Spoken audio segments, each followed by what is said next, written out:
மக்களே, வெயில் இல்லாத இடத்துல தான் நமக்கு அதோட அருமையே தெரியும்.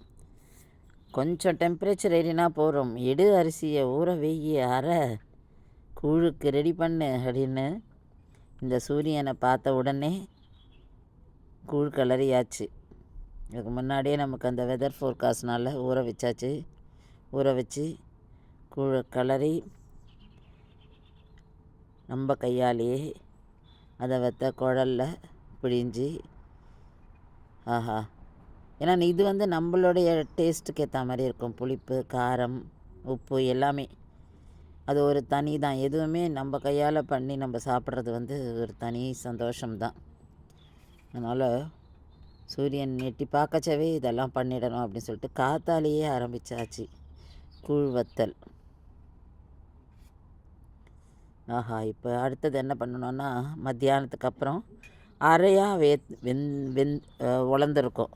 அது ஒரு தனி டேஸ்ட்டு தான். அதுக்கப்புறம் முழுசாக காஞ்சப்புறம் பொரிச்சிருக்கணும்.